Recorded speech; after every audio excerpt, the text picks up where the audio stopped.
week's attack. It feels like I've been talking to myself again. But it's the only way you're ever gonna learn. You look back and it's all in the past. I'm dwelling on the thoughts I cannot say to you. If I don't say the words, then maybe it's not true. And it feels alright. Good evening. Welcome to NUFC Matters with me, Steve Wraith. It is Monday night, which means it's Fans Forum and your opportunity to come on the show and have your say about anything related to Newcastle United or England for the last chance. England now out of the World Cup. It is not coming home, as we've discussed over the weekend. Beaten by a slightly better French team, it has to be said, in the first half. Second half, England did well, but Southgate just wasn't brave enough, I don't think, in his team selection and his substitutions to help the team bring it home. And ultimately, from our perspective, I guess the big question mark now is, does he stay or does he go? He's contemplating his job. He's talking about potentially walking away from the job now. And do you think he should stay? Do you think he should give it one last crack at the European Championships and see what he does, or is it time to move on? And if he does move on, what's the issue going to be for Newcastle United? Because a lot of speculation that Eddie Howe may be the person that will replace him. Would Eddie Howe go? He said no, but is the temptation of the international job too much for him? I've just got in from a meeting anyway. I'm just going to go and get myself a quick drink. So I'm going to play the ads now. If you want to come on, the link is in the chat. Pinned to the top in the YouTube chat, and it's also in the description for the broadcast today. So if you want to come on the show, do that. I'll play the ads now, and I'll be back after this. A big thanks to all our sponsors. First off, Skips and Bins, telephone 0800 25 45 25 3, email inquiries at skipsandbins.com, website skipsandbins.com, easy contract free and pay-as-you-go waste collection. Thanks to Garden of Healing Dispensary, CBD hemp and cannabinoid specialists. You can find them at thegohd.com. And thanks to Mr. Vicky's Sauces. They are handmade in Cumbria, and you can find more information out on their website, mrvickies.co.uk. And if you want to order any, email info@mrvickies.co.uk or telephone 01768 210 102. Big thanks to Blowhole Brewery, a new beer made on Tyneside. The cans are all designed in the colours of Newcastle United strips from days gone by. Black and white there, the purple and blue, and the good old-fashioned blue from the entertainers' days.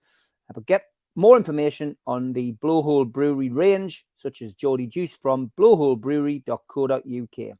Thanks to Media Arts for all the help with the technical side of things and video side of things.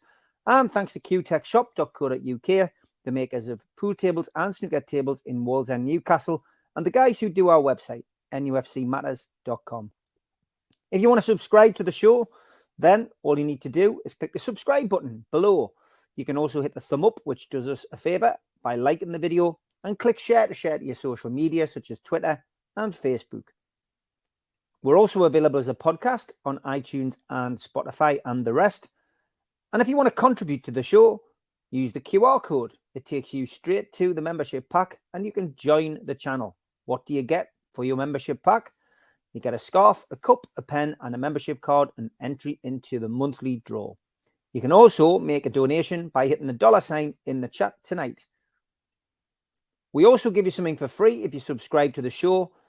To get your car sticker, email john@nufcmatters.com and he will post you one out. We also support the food bank on this show. And if you want to make a virtual donation to the food bank, then go to nufcfansfoodbank.co.uk and make a donation today. On our website, we've got lots of t-shirts, cups, pens, you name it, memorabilia, if you want to buy it and support the show. For Christmas, we have the Bruno Christmas jumper, which is selling rather well. And we'll have the bobble hats, Play Like Almiron, Bruno's Magic, and Bruno's 39 and Joe Linton's J7. Get yourself to nufcmatters.com to buy them today. If you want to buy people a ticket for one of our events next year, we've got an evening with Steve Howie, which is Friday the 24th of February at the Tyneside Irish Centre. Tickets are £50 from nufcmatters.com or newcastlelegends.com. And you can also buy them on voucher before Christmas. Get somebody a bargain and a nice Christmas present. Peter Beardsley is on the 10th of February at St Dom's Catholic Club in Newcastle. Tickets available direct from the venue.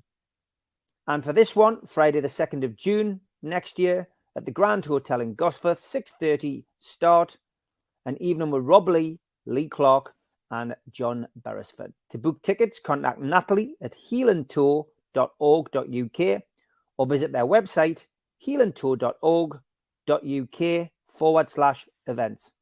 If you're looking for a Christmas present and people like a book, then get yourself NME from the Bender Squad to the Gremlins, or the last remaining copies of Black or White, No Grey Areas, Lee Clark's autobiography, and you can get them from www.badboysbooks.net. That's it. Back with you, and Kevin is first in tonight. Good evening. How are you, mate? I'm good, mate. You caught us on the hop there. I've got in first today. You've finally done it. You're first on, mate. Yeah, I was talking to my always- mum and I was worried. I was like, come on. Good to see you, mate. Well, sometimes we'll have everybody on at the same time. So Dunnell has arrived. I'm going to bring Dunnell in as well. Right, and no if you problem. guys are up for a full chat tonight, let's have a chat on I'll be tonight. up for it, yeah. Sometimes the people at home enjoy more than one person on the screen. So let's do it tonight if you've got a bit of time, lads. Absolutely.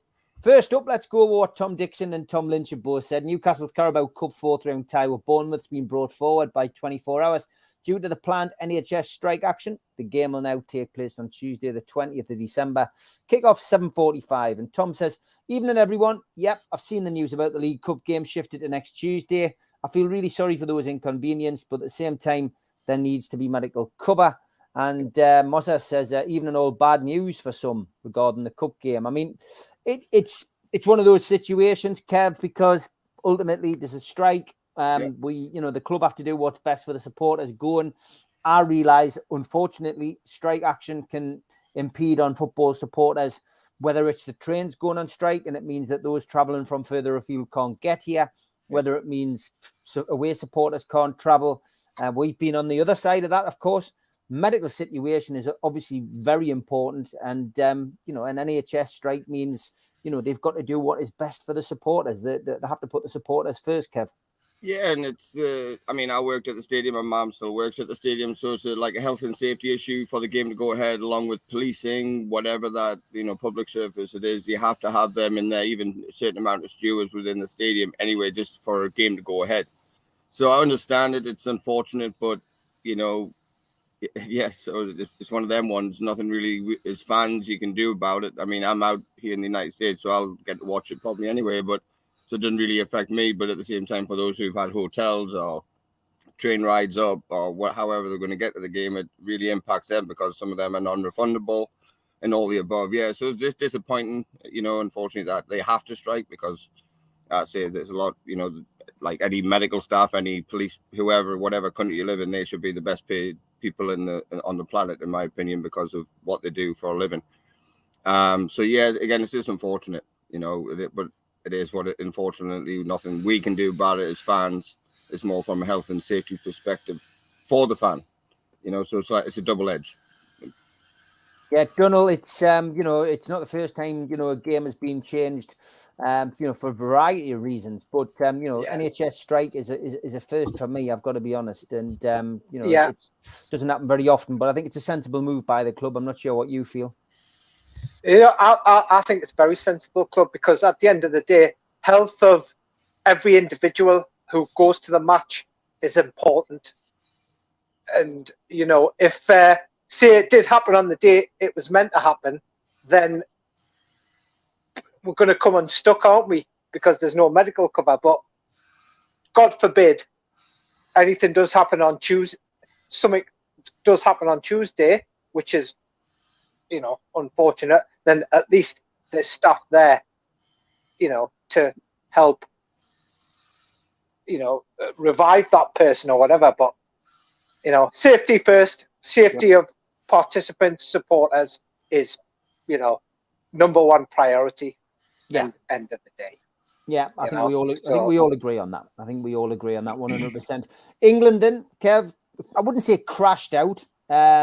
I wouldn't say limped out. Probably somewhere in between. First half, I don't think they gave the best. I don't think they gave the best performance. Second half, took the game to France, but I think the damage had already been done, and they're coming home. Yeah, unfortunately, coming home was more of a heartbreak. To be honest, it was one of them. I look at it from different sides. I thought the first part of the second half, that's when we really should have. We put them to the sword, essentially. If we had like the Jude Bellingham chance and others that we had, we just didn't have that quality in that final part of the field. Unfortunately, even though you've got one top England goal scorer, joint top England scorer at this moment in time, and you think, well, could we not have just rolled the dice a little bit, like I said last week? Roll the dice, give it a go, and we did that in the second half. But again, and I spoke to my boss yesterday about it, and he was saying, yeah, we man for man, they're probably better than us, but as a squad, I think we've got one of the better squads in the world. But at the same time, Gareth Southgate didn't utilise that. I don't understand why he didn't go to like a 3 at the back. Well, he did eventually with the Grealish substitution, which made no sense to me. But it was too late. Everything was too late. It was done not proactively, it was done reactively based on the game situation. You'd done everything too late. So I would have my boss was talking, put Callum Wilson up there, put him high up the field with Harry Kane, and put Rashford on there, put whoever you need to in an attacking sense. Play 4-2-4. I don't, old school, go just 2 in the middle and just do what Holland did against Argentina. Yes, they got knocked out in penalties.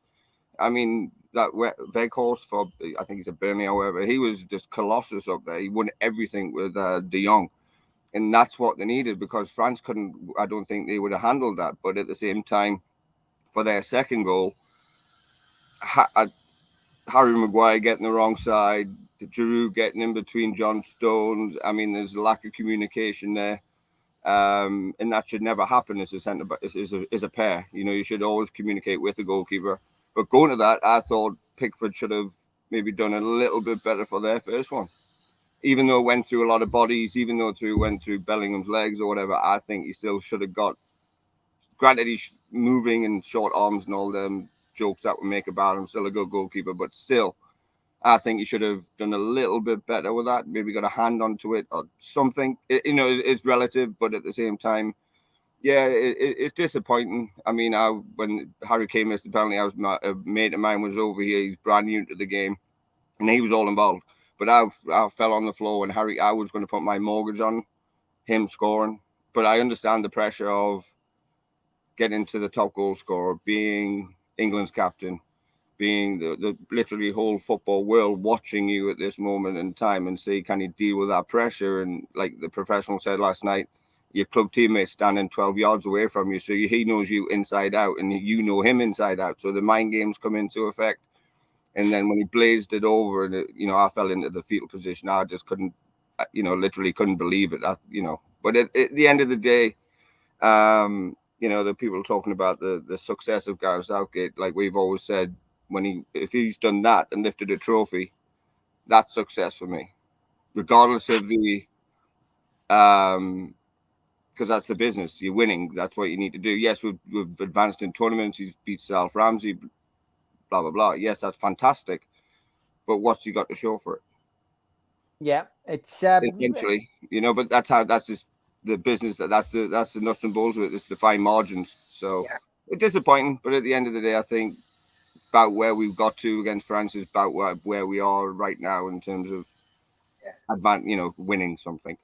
Donald, it's I don't know, because I'm 1990 and that's my World Cup. Yes. I think we all have World Cups, which are our World Cup.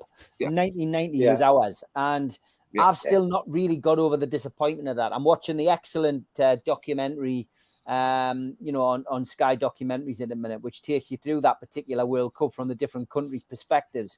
And I've watched a couple of documentaries. I watched the BBC one on iPlayer at the minute, How to Win the World Cup, which of course features part people who've won the World Cup, which is fantastic. It's a great documentary. But I do get into all of those kind of programs, but I've never really been disappointed by an England exit or defeat as much as I have with that. So I'm afraid this one was like water off a duck's back again to me. I went, oh, well, it's not coming home again. We'll wait till the next one.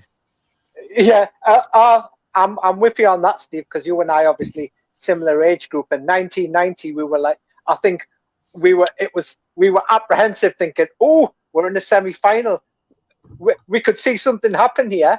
but unfortunately it wasn't meant to be. And I think since then we've sort of kind of gotten used to England exits. I mean, the only other, time of excitement that I can think of is, barring that 1990, was Euro 96 probably, when we came so close. And common factor in both cases, Mr. Gascoigne.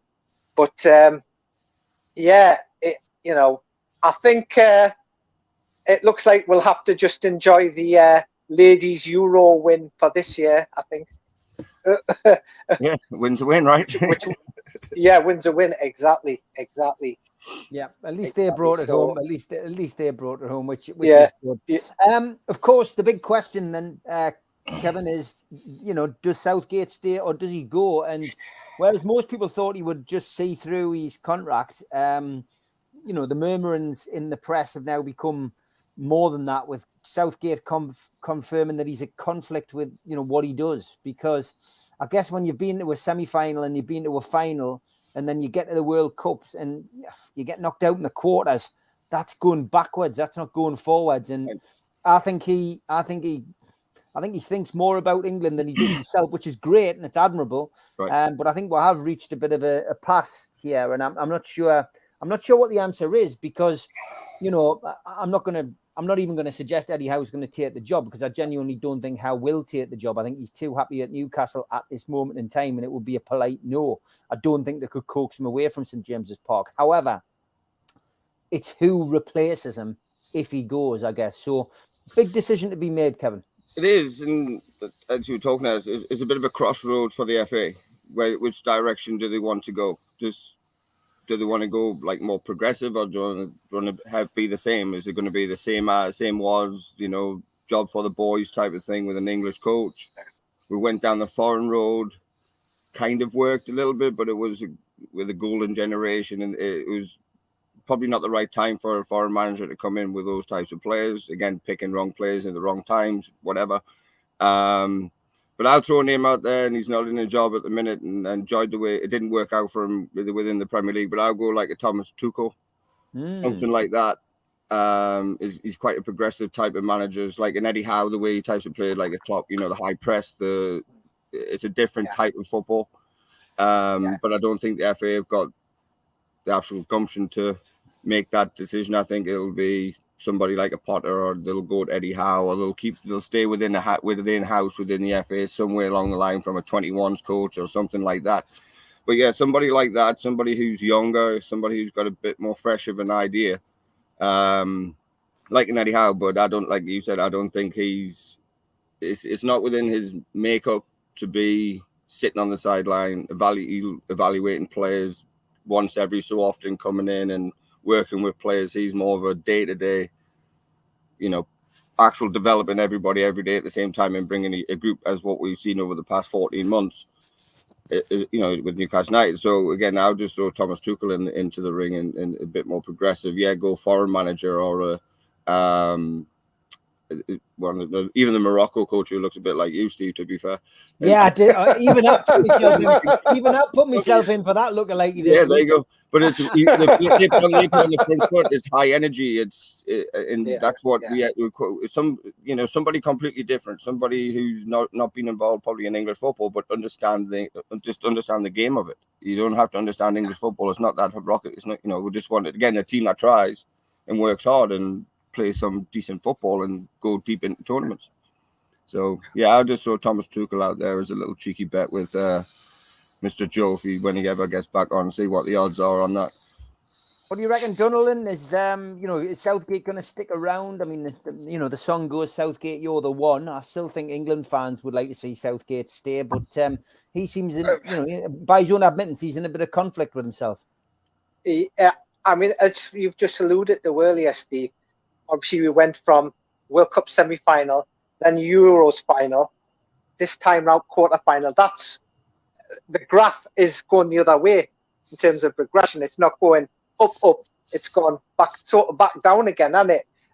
For quarter-final. What we need is now fresh ideas.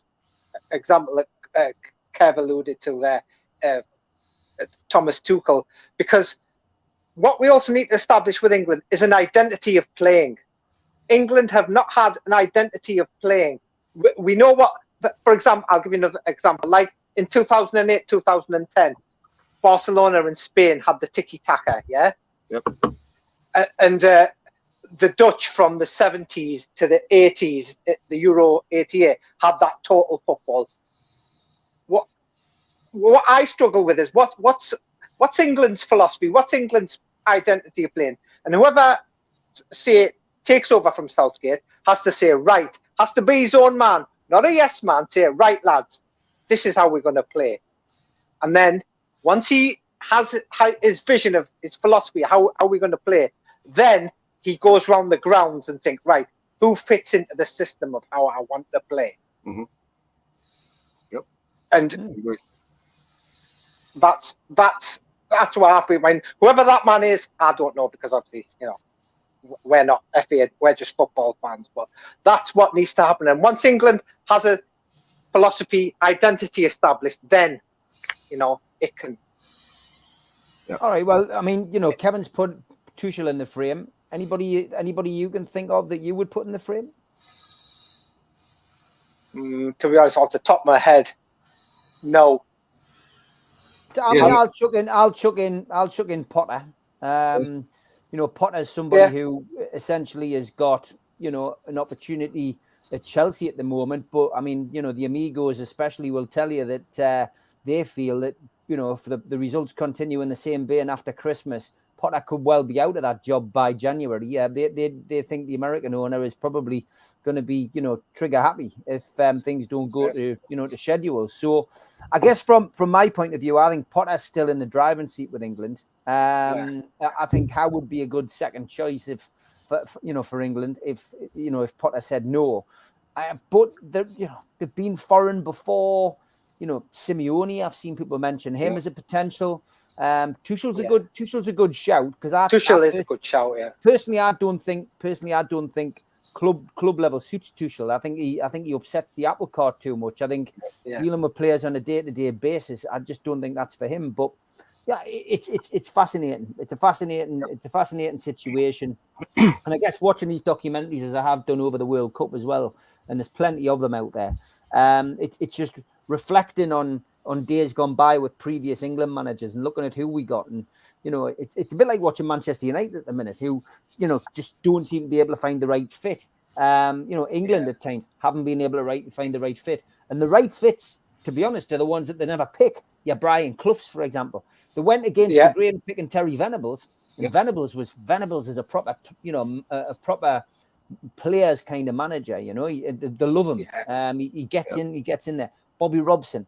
People had the respect for Bobby Robson, and a bit like Newcastle as well. They respond to this mentality, this us and them mentality, when they have to go enclosed, and the pressure against them, and they get the results against all odds. So it's fascinating. I mean, I'm Newcastle through and through. England's, I'll support England in these big tournaments. But I'm not an England fan. I don't travel to England games. It's Newcastle or bust for me. I've got to be perfectly honest. But it's been fun while it lasted. Got to ask you then, Kevin. Looking at the semi-finals, who's your tip for the final, and who's your tip to win it? Oh, I would think with it. Well, Croatia, the only one that just don't want to die. I mean, it's like the villain in the movie. You literally got to bury them 6 foot under before they think they beat. But I think they'll find a way somehow. But I think Argentina will have too much. The Morocco-France is going to be very interesting. Based on Morocco's injuries, whatever, suspensions. The lad got sent off in the ridiculous red card. I didn't even see it, but it was 2 yellow cards in 2 minutes or whatever it was. And I was like, come on. I didn't even see it, so I can't comment on that. But I think, just again, I'm a romanticist. I like the old underdog story, but you like to see Morocco get there for the first African team to potentially go win it. However, I think France will, again, get through. So I think it'll be a France-Argentina final. And I think, again, it's a toss-up between Argentina and France, but I think Argentina might just pip them in the final. But it'll be a great game to see this as a spectacle. But so I think it'll be a France one. I'll go Argentina. I'll stick my neck on the line and go Argentina just for Leo Messi, who I think is one of my of my era, the greatest player probably to grace a football field, in my opinion. Okay, Donald, same question to you. Who do I think's going to win it? I think I can't see past Argentina. I think it's sort of written in the stars, as the song goes. Yeah.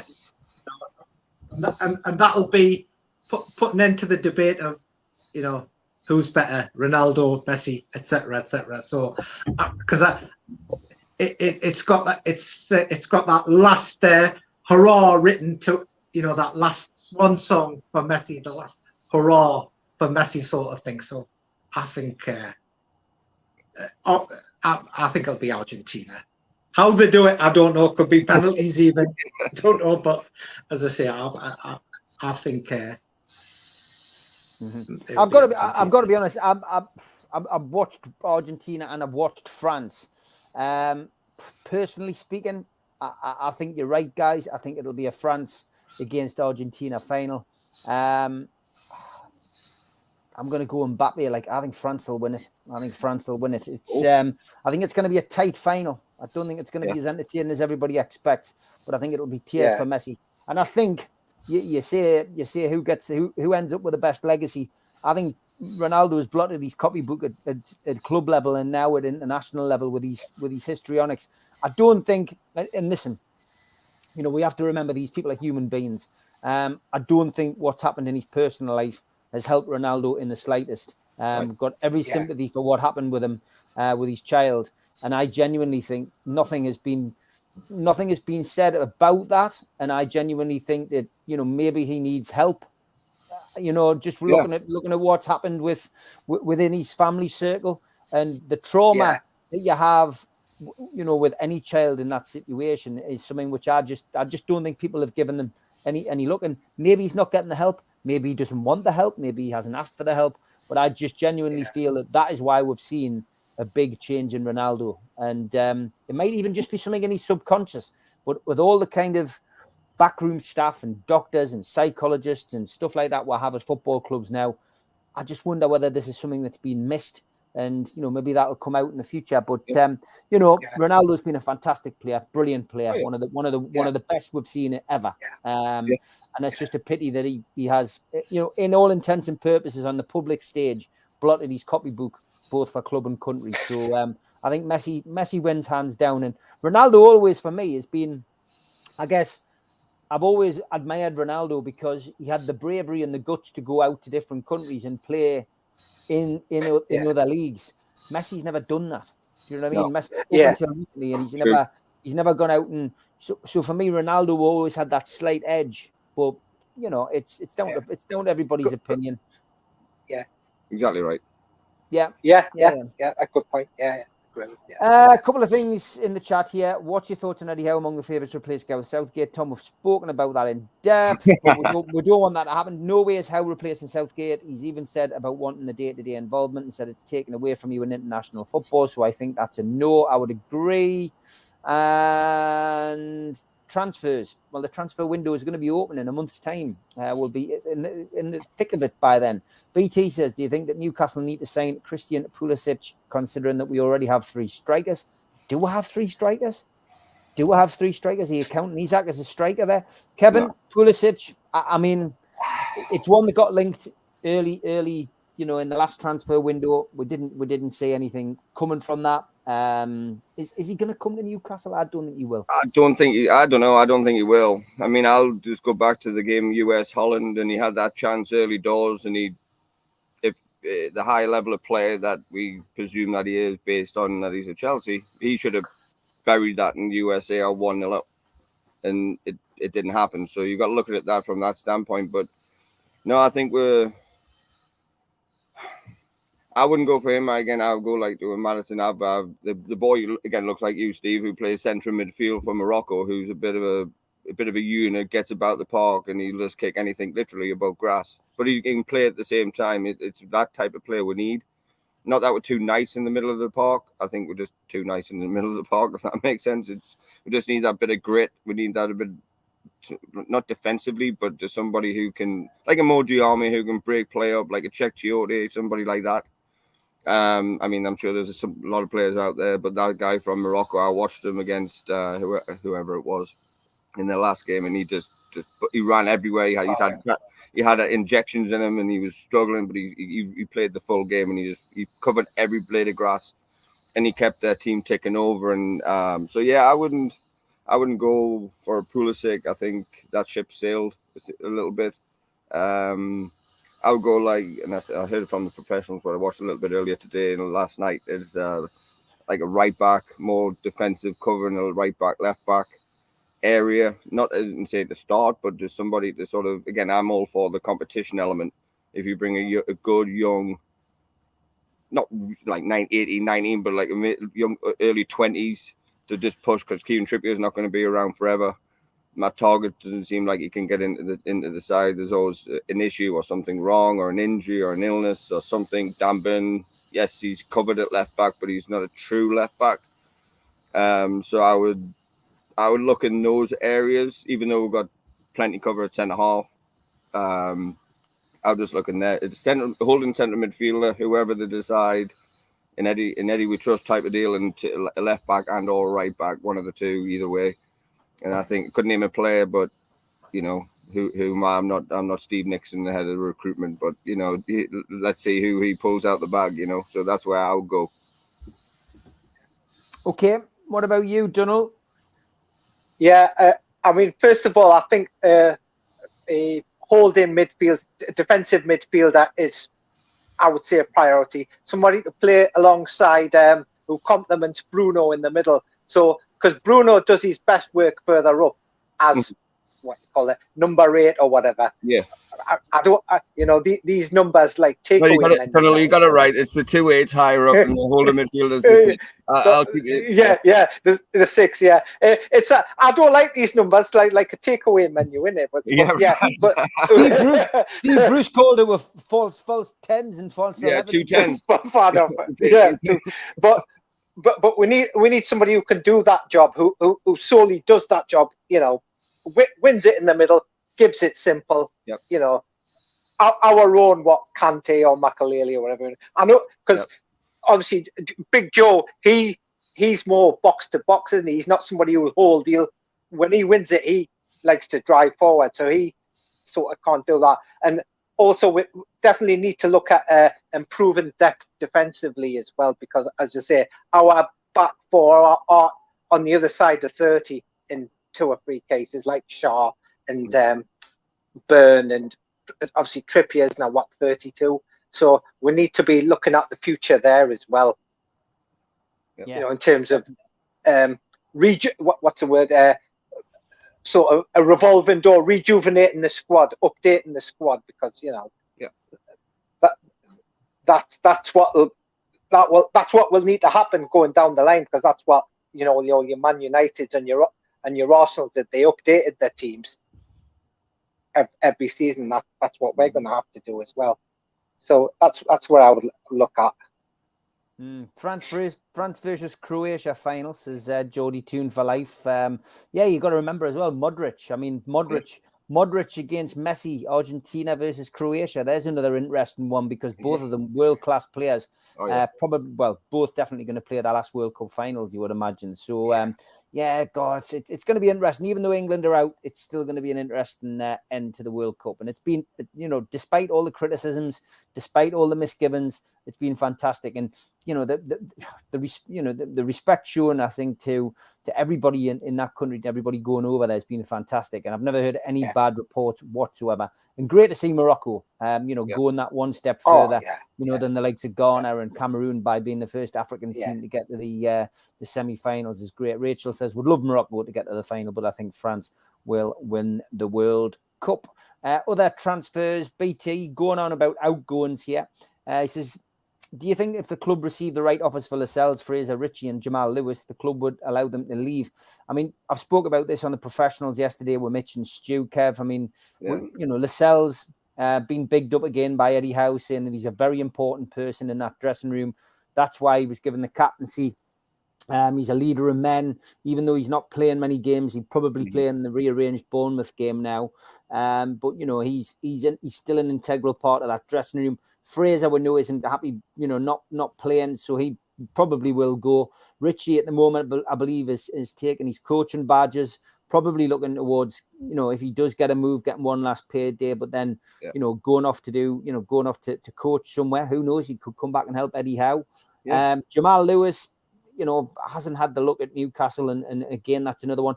Murphy, I've spoken about on the show before. I don't think Murphy will go anywhere. Chris Wood, you know, I can't remember who it was now, but we mentioned it yesterday on the show, being linked with somebody saying that Everton should go in for him because he's better than Rondon. Leeds sniffing around Chris Wood. Again, Eddie Howe has come out in press conferences over the last few weeks and said that, you know, Chris Wood is you know, an important part of the squad, so can't see him leaving. But I guess Lascelles, Fraser and Richie are in that little band of players. Dummett's got to be another one who may be allowed to lead, Kev. Yeah, I agree. And I would keep Lascelles just for his presence. Like I said, he's our club captain, plus cover.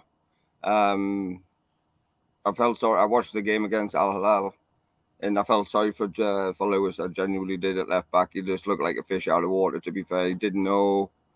Not like he'd never kicked a ball in his life, but it was a hard watch because of the way we play. I just don't think he's at the level what we're looking at. So if we receive anything for him, I would. Richie, same thing. You know, he'd be valuable somewhere for somebody. Again, if the right offer comes in for him, I would quite happily, you know, take a little bit of money for him. Ryan Fraser, is he competition for Maxi? Probably not. Again, it's like Mitch always says, if the right deal comes along, you know, and it's adding money in, you know, few in, 2 or 3 in, 2 or 3 out. You know, you could even get them out on loan until the end of the year, because you got to think about those guys, the Kevin Clarks of the world, Isaac Haydens, who are out on loan for the remainder of the season. You got to look at those. They're not going to come back into this first team squad period, or you drop Richie out of the 25-man squad. So there's a lot of permutations go in and around just those 3 or 4 players that were mentioned. So yeah, if we get any offer for any player, I mean, football players are commodities at the end of the day. So if you get anything for a value, what you think that's a good valuation of that said any player, you've got to take that into consideration. So yeah, I'll keep Lascelles just to be around the camp, and you know, even though he's not playing, he's again, like you said, he's a presence. Yeah, but the other 3 I could see moving on in some, maybe not this one, but definitely in the summer. Jamal Lewis, I think if we get something for him in this January transfer window, he'll be out the door.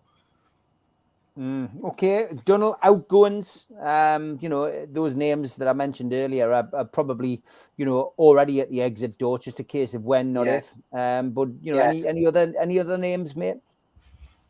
No, I would say obviously Richie. I mean, I've loved him. I think he's one of those players. Every time he's worn the black and white shirt, he gets it. He gets the fans, and you know, he understands what's expected of him every time he pulled on the shirt. But unfortunately, legs have gone, so time to move on. And Fraser's, he's done all right, but he's not at the level that where we want to be. You know, in terms of when you're looking at, say, down the line, playing in Europe, or you know, trying to win cups, etc. So if we get good money for them, why not move them on? And as we alluded to earlier, it's a chance to get in some upgrades. But money from them will help towards upgrades, you know, and that's what we're about. We want to be, you know, progressing up. We don't want to go the other way. They've been good servants to us. Don't get us wrong, but you know, we are a different beast now. And PIF praised everyone for their efforts, says BT. He says, but also reminded the team that the hard work can't stop now. We're 3rd in the league, saying well done, but we want more. We're very ambitious. It's what you want to hear, isn't it? Oh, absolutely. Yeah. We don't want just mid-table mediocrity. We want to go and win silverware, win trophies. That you can see the drive and the desire from ownership, and that again has come from the top, and Eddie Howe has to provide that. And unfortunately, there's no sentiment in football. If he doesn't do that, well, the heads on the chopping block, and we'll move on. And that's with any player, any manager, any coaching staff. It's just the nature of the beast, what we're in. And I think, I think it'll give him a little bit of time, but I think, a 2-3 year stint and see where we're at and get us into Champions League or win a cup, just win something, anything. It doesn't matter what we win. But I think the statement was profound, but yet still confidence building to sort of say, hey, look, you've done well. We appreciate what where we are at now from 14 months, a year, whatever it is, but we want more. As fans, we want to hear that because we want more too. We want the same thing. So absolutely, we're exactly on the same page as them, but they're in the position what they're in. But where the fans are without fans, there's no football club. So we're on the same song sheet type of thing. And I think the players are. I think Eddie Howe is. I think everybody's pulling in the same direction. But again, it's the expectancy, the expectation, which is never a bad thing to sort of always look over your shoulder and say, oh, they're right there behind us, pushing me harder every day. So Eddie Howe will probably be in there at 5:30 in the morning every day now to make sure that, because he's got a great work ethic. And I think that's what they recognize and appreciate. I appreciate that. We appreciate that. And because he's got the best interest. I think he's fallen in love with the club and the city. And he wants, because he's been around English football for, pretty much all his life, and he understands what we can bring to the table. And so, it was positive, and it was nice to actually hear an owner talk. We want more, even though we won nothing, we want more. Yeah, no, it definitely is. It's very refreshing. Bill Burnett says, any thoughts about Milan Skriniar to NUFC? It's not a name that I've seen. I've got to be honest. It's a new one on me. He's the centre half, Croatia centre half. I think it's Croatian. And he's from Inter Milan. I read that today, and he looks like a big lad, a big unit. And again, if he's better than what we got, if the price is right, why not? I don't think it's a place we need to strengthen. Dunnell, the back four. No. Not at the moment, but it's something to bear in mind further down the line that it will need to happen at some point. But obviously not at the moment. I mean, what we got is fine, but as I say, down the line maybe. Paul Gallant's in the chat. Thanks for sharing. He's going back. We had a laugh the other night where he said he was talking to Muzzer about having 55 inches. He's now going by 65 inches. We're talking televisions here, by the way. But yes. Paul, you might as well move into the Odeon, mate. If you're going to start getting TVs that size. Friday's still going over here. You'll get a nice 80-incher for quite cheap, Yeah, my house. We got to be like a drive-through Paul's house. I wouldn't want to be looking at my bloody ugly mug on a bloody 80-inch TV, by the way. Paul Patterson says, what would everyone go for? A definite Champions League finish or targeting the League Cup? I think the top four is doable this season and will push the project on considerably. Trophies will come. Paul, I'm not going to change. I'm not going to change what I've said on this. From my perspective, Newcastle United need to be winning the Carabao Cup and finishing fourth in the league as well. Yep.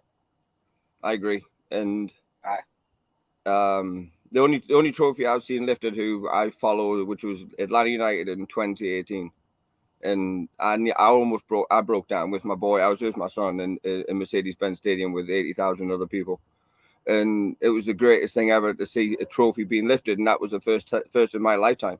And I'm 38, so I mean, for you guys, I mean, of all the supporters, that's what we want to see is. And again, that's what we're in the game for, to see trophies being lifted. Whatever it is, it doesn't matter.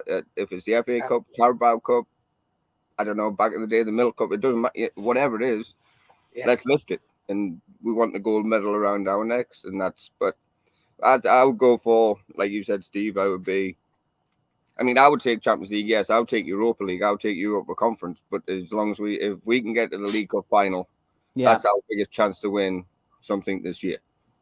Yeah, you've got to hey, let's do a triple. Let's do the FA Cup, the League Cup, and let's finish in the Champions League spots. How about that? I just think why not? And PIF have said as much, Donald, haven't they, as well? You know, like we're finishing third. Don't rest on our laurels. This is we don't win anything in December. I was doing a live show with Steve Watson the other day before the England game, and I said, well, you know, Newcastle, you know, we're not going to win anything for where we are at the moment. He went, well, don't I know it? You know what I mean? After what happened with us in 95. But you know, I don't think they will. You know, they've got to push. They've got to push on, haven't they, Donald? They've got to push on. Keep the ball rolling. Exactly. They've built built a springboard where they are now. The third where they are now is a springboard to kick on to a League Cup final or an FA Cup final, and obviously a top 3, top 4 finish. But you know, we get a trophy, be it League Cup or be it FA Cup. That's an automatic place into Europe straight away. An automatic place into Europe, and winning the trophy is more prize money into the pot, and therefore improves our financial fair play standing as well, because that's more revenue coming in. Exactly. Yeah.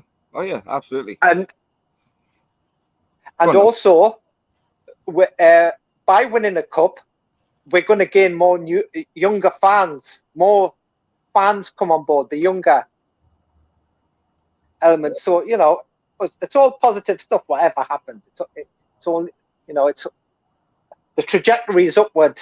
You know, whatever, if we win, come as high as possible in the league, and you know, just improves matters all around. It does. Yep. Yeah, no, of course it does. I guess the problem is, Kevin, that if Eddie Howe does happen to win a cup this year and finish in the Champions League position, he puts himself under massive pressure for next season. That's what he gets paid for. Yeah, that's his job at the end of the day, and I think he's very well. I love the fella just on an intellectual basis and how he comes across as a person and in what he says in interviews and stuff like that. I think he's very level-headed. I don't think he gets too far ahead of himself but the expectation, again, it's expectations. And there's a quote, a college football coach says over here, the college team that I follow a little bit, it's humility is only one game away. And, you know, so, and it's true, you know, you could go on a great run, you could do this, you could do that, but that one loss, and it brings you right back down to earth, and then that could be a snowball effect on the negative, on the other side of it. So I think Eddie Howe will be, you know, clever enough and understand enough. I think he's got a great team around him to where everybody's on the same page of, okay, we'll evaluate, we'll see what's happening, and we'll go again next year and we'll see what needs to be happening. And I don't know, whoever said at one of the shows about everybody's going to see with this time off how we play. Well, we're going to do the same about other teams. He's doing exactly the same thing when we go play Arsenal, when we go do whoever we play. So again, it's going to see I would like to see the involvement of how we're going to, after this mini pre-season, this break, how we're going to advance and go forward again. If whatever happens in the summer, what happens in the summer at the end of the year. I think it's going to be, again, with the influx of new players, to what he wants and what he needs, to where we can actually go again. Again, we've got no ceiling, essentially. The sky's the limit, essentially, where we can go. But again, the development of him as a coach and development of players actually coaching players, which has impressed me the most, to make them better, because that's what I do and that's what we do as coaches, to make players better. And I think that's what his ultimate task is, regardless of, yes, winning something, yes, league position, but again, if you see an improvement of what you have and what we got and where we can end up, I think he'll be very methodical and stoic, essentially, not born and within himself to know where we are and what we've got to do. He'll be very game by game, very understanding, okay, we've got this. He's always one game ahead. He doesn't look forward. He doesn't care about what happens at the end of the year. I'm sure internally he wants to win this. He's a fan. He's a football fan. He's a football manager. But again, for the growth and the development of the club as a whole, I think he'll say, okay, let's get this short-term, long-term goals. So we've got this, we've done this, we've got third. I don't think he expected us to be third at this point of the year. But we are. Now he's got to reevaluate them goals and move further forward. And, okay, how can we sustain that? What can we do to sustain that? And long may it continue. you know. And but when that time comes at the end of the year, then talks will happen with owners. All right, this is what our targets are for you, and I think he'll rise to the challenge and do it. Yeah, Rachel's got 55-inch curves according to this one. We're getting into some uncharted territory here. Mozza says my Samsung's developed horizontal lines and spots, so she's got a disease on her TV. It's all getting a bit weird. This Gary Milligan says, would it not be easier if we didn't finish in a European place so we can challenge for the league title next season? Yeah, good point. But I can see where he's coming from. I can see where from. Yeah. I can't say. Great debate. It's nice to talk about. Well, it's nice to talk about these positive things. Exactly. I mean, positive. Yeah. New territory for Newcastle fans. We're never talking about, can we get there? Can we get to win this? Yeah. Always, 17th looks good this year. You know, and where's the next goal coming from?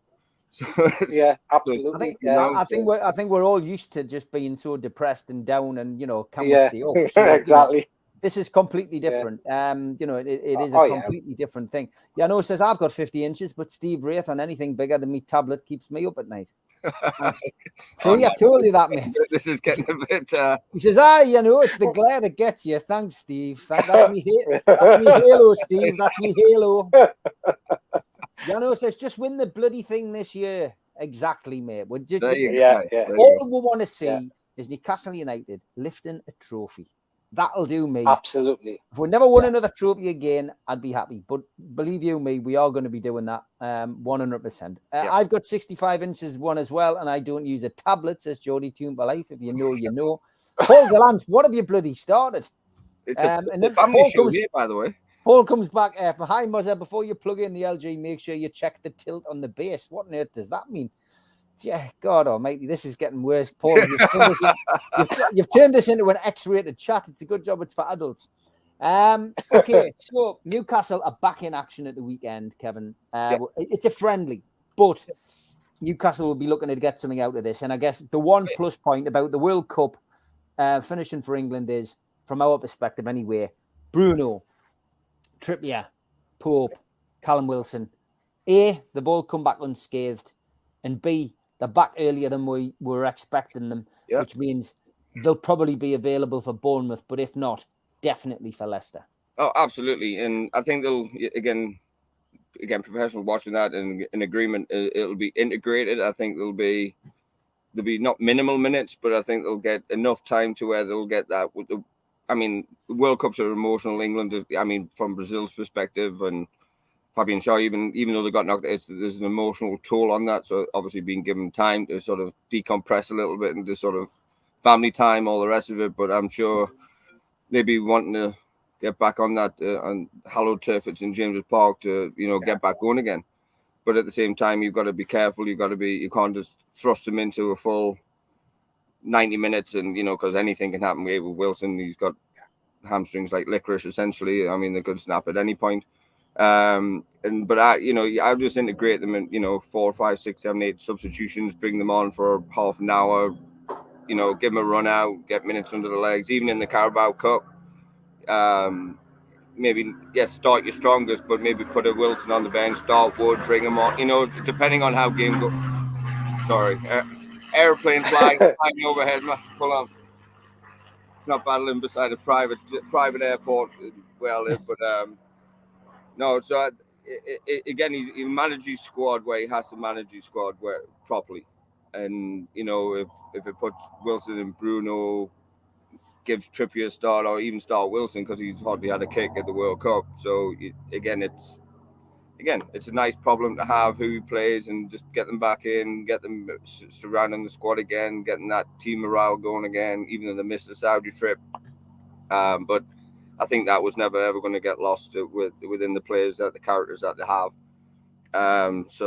Just nice to see a fully-ish strength squad for the Bournemouth game. But I think the Rayo Vallecano game will be all right. Let's get this not rushed off, but let's just get you back integrated with everybody, and let's get playing the right way again. Let's get fine tuned. But I've just seen that. Sorry. Yeah, Gary Milligan's at it now. Yeah, Oh, that just sent me sideways. Literally swiveled. Yes. So I think the Carabao Cup, I think it'll be pretty full strength. I think Pope will start. I think he obviously hasn't even, he's just kept the bench warm essentially. So yeah, I think Carabao Cup game is going to be a fuller strength squad than we'll probably think. Just because then we've got the Leicester game, so I think he wants them to be firing on all cylinders Boxing Day. Yeah, Donald, it's the one positive about an early World Cup exit, isn't it? Yeah. I mean, I remember, I know he wasn't much cop anyway, but 2006 when a certain Mr. Owen, who was on our payroll, crocked himself, and he was, he was enjoying a lengthy sick pay after that, wasn't he? When he knocked himself against Sweden, I think it was. He went off in the 2006 World Cup, and after that, nowhere to be seen. But big positive that all our players are coming back uninjured, and hopefully they'll be good to go, ready to go come Bournemouth and the Leicester game. So yeah, that's definitely, what they say, every cloud has a silver lining. Yep. Yeah, no, most certainly, it most certainly does. And just to, from our perspective, it's just nice to be getting back to Newcastle United business, isn't it, Kevin? Because it's been a big miss. I mean, overall, the World Cup, has it been a positive World Cup for you, or because Steve Watson said to me when we did the talking the other day, he says, from my point of view, Steve, he says, I've actually enjoyed a Winter World Cup. He says, maybe it's something I won't be against next time, because he wasn't keen on it before it started. But do you think it's been a success? I think it has, to be fair. I think, I'll sit and watch any given football. I don't, depending on who's playing, whatever, but as long as it's not Sunderland. But I can see why they did it. I can see the benefits of it in terms of those are involved. Now, what I heard yesterday on the professionals, now we're getting money for players playing in it, and that's always a little added bonus, which I didn't know about, which was interesting to hear. But in terms of the rest of the squad, it's a yes and no, because you want the season to continually go. But where I live in the world I live in, we get a winter break all the time. We get 3 months off, and we'll continue again in the spring. So it's nothing different to me, but at the same time, for the Premier League, I think it's a 10-month season continuous. But I can understand what those comments in terms of, it's nice to be actually watching the World Cup in a different time of year. But for me, a World Cup's a summer event and a summer World Cup, and that that's just me being again, a romanticism about the game, because I think that's when it should be held, not in winter. Well, winter for you lot, not winter for me. But thankfully, the next World Cup's over here where I live, so then we're in the whole city, so one of the whole cities, so that's going to be nice. But again, it's always a summer World Cup for me. Euros again in the summer, but the break has been nice, but at the same time, it's going to be very interesting to see what other clubs have been doing, how they're going to respond and react without players actually going to the World Cup, and see what those in the bottom three, whatever. So it's been a nice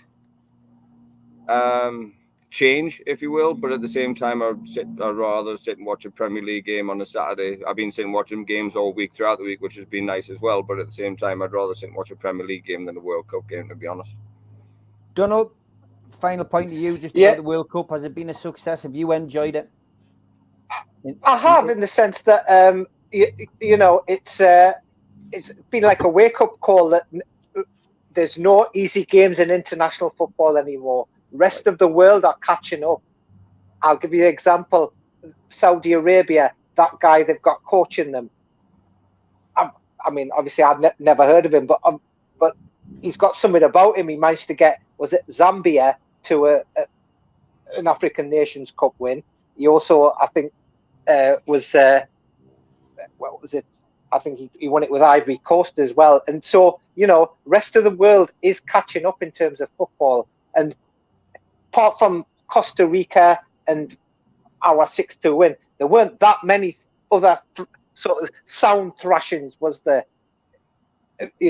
All nations gave a good account of themselves, and it just goes to show you that football in other parts of the world is on the rise, and they're getting there.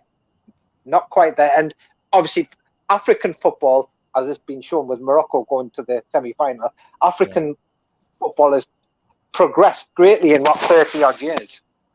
Yeah, it's been fantastic. Yep. Great stuff, lads. That hour has flown over. Thanks very much for your company, Donald and Kevin.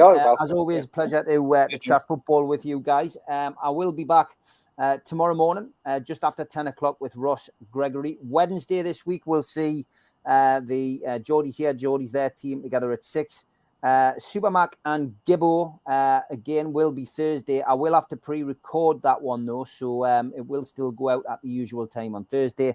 And the Amigos this week will be 5 o'clock until 7 o'clock on Friday. I'm pre-recording a show with Ben Jacobs for Saturday, and we should be all good to go for the professionals on Sunday. So a full week of NUFC matters. Busy knocking up the Christmas stuff for you as we speak as well. So Christmas week into New Year week, you won't be short of NUFC matters content. I will be having a bit of time off, but there'll still be plenty pre-records for you to watch. And for those of you interested in true crime, I have added a few bits and bobs onto here because I know some of you do miss it. I have had a few emails and a few messages on social media. When are you going to do this? Are you doing that? And look, I've stuck up a few Charlie Salvador interviews today, which are going to run over the next few days. I did a wonderful interview with Dr. Sandra Lean about the case of Luke Mitchell, which is a case of miscarriage of justice in her opinion, which you can catch up on now. And I'm busy this week recording a couple of other interviews with other well-known and less well-known people who've got a story to tell. So well worth tuning in, subscribing to the channel. Thanks to all the mods, thanks to all the chat.